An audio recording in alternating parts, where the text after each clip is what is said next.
Bonjour, dans cette vidéo, on va voir les collections de Java. Mes collections vont manipuler des objets de type student. Donc, j'ai déjà préparé la classe student qui comporte trois attributs, name pour nom, age pour âge, AVG pour la moyenne. J'ai un constructeur, les get et les set des trois attributs et j'ai redéfini mon toString. Je vous rappelle que vous pouvez générer d'une façon automatique les get et les set, le constructeur et le toString en allant à source, puis vous avez généré les get et les set, le toString et les constructeurs. Donc moi je l'ai déjà fait et ma classe student est prête. Je passe à la classe main. Au niveau de ma classe main, je vais manipuler mes collections. Donc j'ai déjà préparé 4 étudiants, j'ai créé 4 étudiants. Donc je veux créer deux collections. Je m'intéresse particulièrement aux listes et aux sets dans lesquels je vais insérer des éléments, je vais les parcourir puis supprimer des éléments. La première question qui se pose, c'est qu'est-ce qu'une collection pour Java? Donc, je vais commencer par répondre à cette question.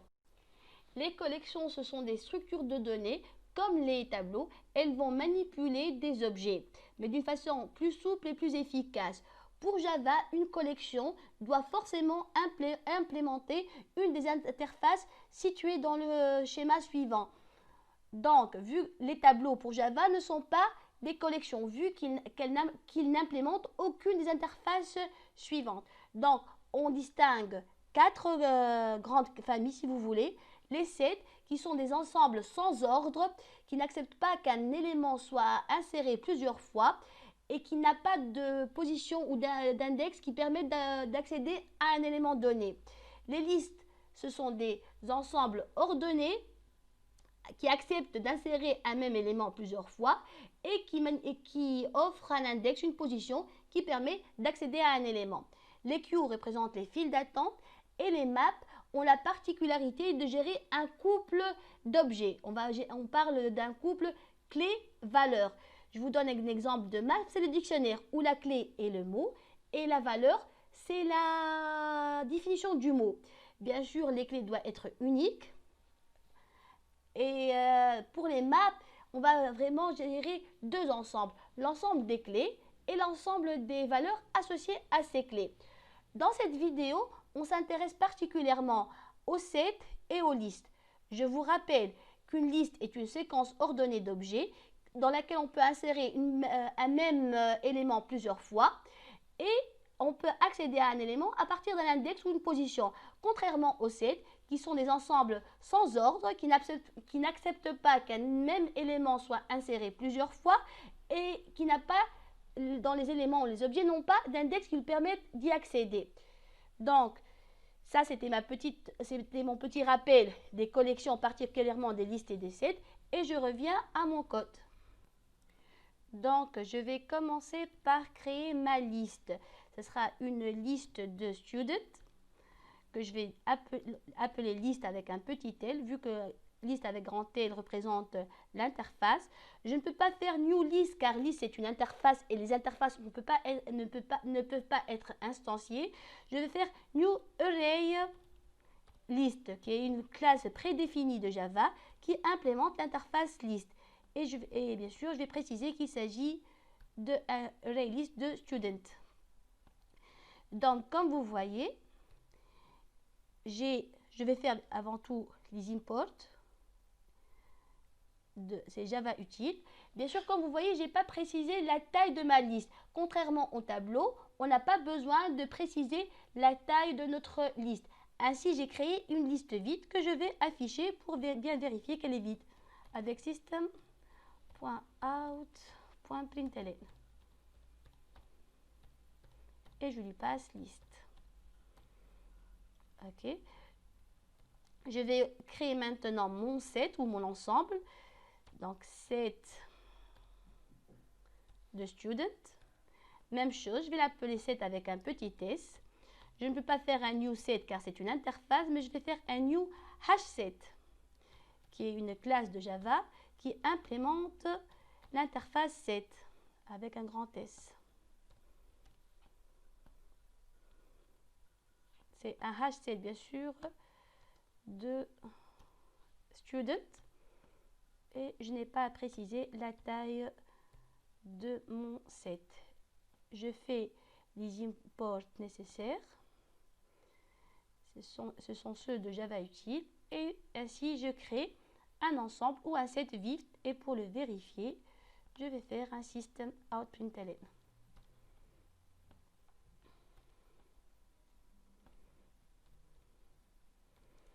J'exécute pour voir ce que ça nous donne. Donc, ça nous donne 2 sets. J'aurais dû faire des... Voilà. Comme ça va être plus lisible. Donc, c'est une liste vide et un set vide. Maintenant, je vais insérer les éléments que j'ai déjà créés. J'ai créé 4 étudiants, Samia, Ali, Samia, Alia, Sami et Ali. Donc, je vais les insérer au niveau de ma liste avec add. Donc, ce sera tout simplement liste.add. Je vais commencer par S1, c'est Samia. Je vais faire la même chose pour les 3 autres.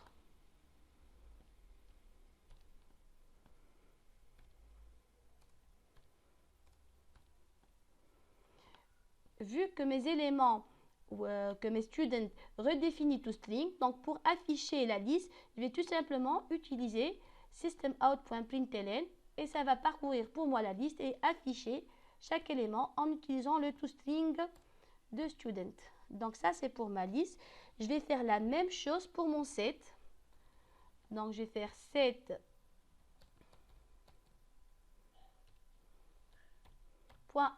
S1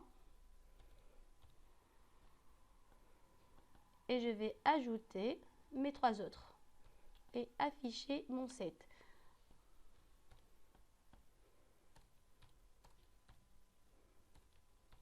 Donc S1,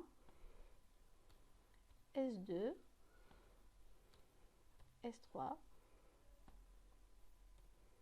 S4 et je vais afficher mon ensemble ou mon set avec systemout.println. Ok, je vais exécuter pour voir ce que ça nous donne.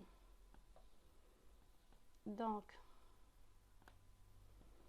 si vous voyez, on a bien pour notre liste les éléments qu'on a insérés dans l'ordre, Samia, Alia, Sami, Ali, alors que pour nos sets, il n'y a plus le même ordre. On va avoir Sami, Samia, Alia et Ali. Donc, on ne va pas garder l'ordre d'insertion pour les sets. Je vais essayer d'ajouter pour le même élément au niveau de ma liste et de mon ensemble. Donc, je vais essayer de rajouter 2 fois Samia et voir ce que ça nous donne. Donc, j'exécute. Donc, pour ma liste, voilà, ça c'est ma liste. On a bien Samia 2 fois, premier élément qui se répète 2 fois. Alors que pour mon ensemble, pour mon set, il n'a été inséré qu'une seule fois. Vu qu'on l'a bien dit, les sets n'acceptent pas les doublons. Maintenant, je vais parcourir mes collections. Pour cela, je vais utiliser pour les listes tout simplement un for. Et là, comme on le fait pour les tableaux. Donc, je vais faire for int i, commençons par 0. I est inférieur à list.size. Ça va nous donner la taille de notre liste. I plus plus.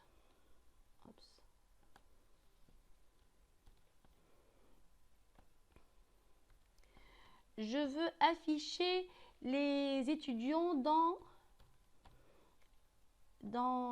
la moyenne est supérieure à 15. Je vais faire donc list.get et je lui passe l'index qui est i. Je vérifie si la moyenne get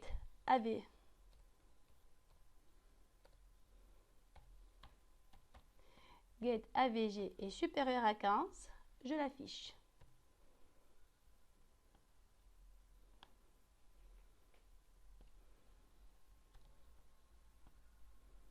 Donc, si ce sera list get i.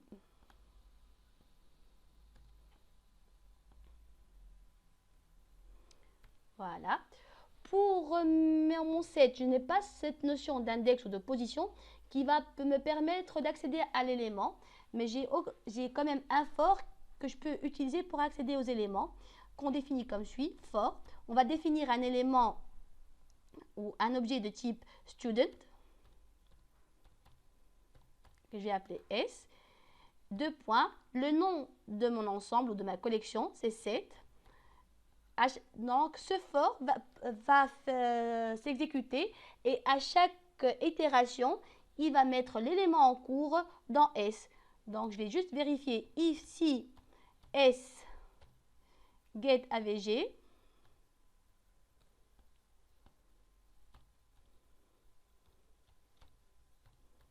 Est supérieur à 15. Dans ce cas, je vais l'afficher.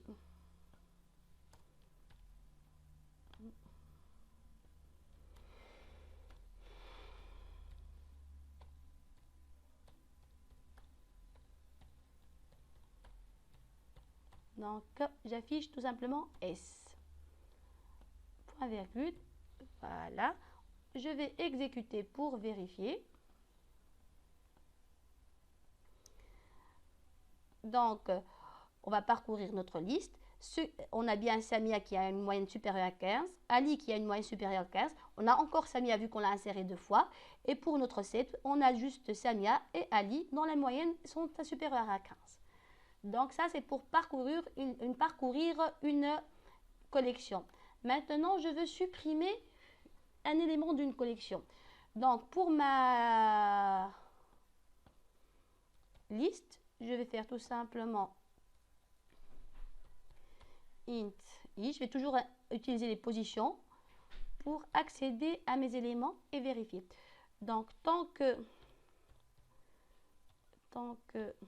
i est inférieur à list.size,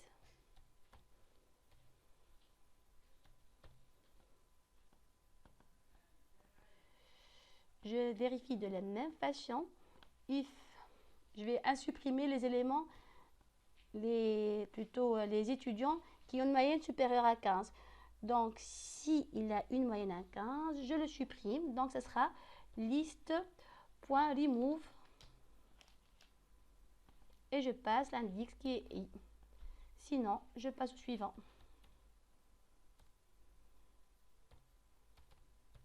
Et voilà. La suppression pour ma liste. Pour message, je n'ai pas cette notion d'index ou de position qui va me permettre d'accéder aux éléments, certes, mais j'ai un autre moyen de le faire, c'est itérateur. Donc, la question qui se pose, bien sûr, c'est quoi un itérateur? Je vais vous expliquer c'est quoi un itérateur. L'interface itérateur est une interface que toutes les collections Java implémentent. Cette interface permet de parcourir votre collection. Elle vous fournit 3 méthodes, à savoir hasNext, pour savoir si il reste encore ou pas d'éléments dans votre collection. Next vous retourne le prochain élément dans votre collection. Déjà, c'est le premier next qui vous donne le premier élément et le move vous permet de supprimer l'élément en cours. Donc, je vais vous montrer via le code comment supprimer un élément d'un set. Donc, pour supprimer des éléments de mon ensemble, de mon set, j'ai utilisé itérateur comme je viens de l'expliquer. Donc, je commence par créer mon itérateur. Un itérateur, bien sûr, de student, que je vais appeler it, qui va récupérer le set itérateur grâce à la méthode itérateur. Je fais les imports nécessaires. Je vais faire un while. Donc, it hasNext. Je vérifie si l'élément en cours a une moyenne supérieure à 10. Cela se fait grâce à it.next qui retourne l'élément en cours. Le premier next donne le premier élément et ainsi de suite. Donc, get AVG supérieur à 15. Dans ce cas, je vais le supprimer avec it.remove qui me supprime l'élément. Et voilà. Donc, pour vérifier que ma suppression a bien marché, après la suppression, je vais afficher ma liste et mon ensemble ou mon set. Donc, system.out.println liste et system.out.println set. Voilà. Je vais exécuter pour voir ce que ça nous donne. Donc, voilà la suppression des éléments de ma liste. J'ai bien supprimé tous les étudiants dont la moyenne est supérieure à 15. Il me reste 2 étudiants avec 13 et 9. Même chose pour mon set, j'ai bien supprimé les éléments ou les étudiants dont la moyenne est supérieure à 15. Donc, si on a besoin de parcourir une collection, on utilise le for de la façon suivante. For, on définit un objet du type d'élément contenu dans notre collection, le nom de notre collection, et on utilise bien sûr cet objet pour faire notre travail. Si on veut supprimer, on doit passer par itérateur de la façon suivante. J'espère que cette vidéo a été assez claire, nous a permis de se familiariser avec les collections, et merci, à la prochaine.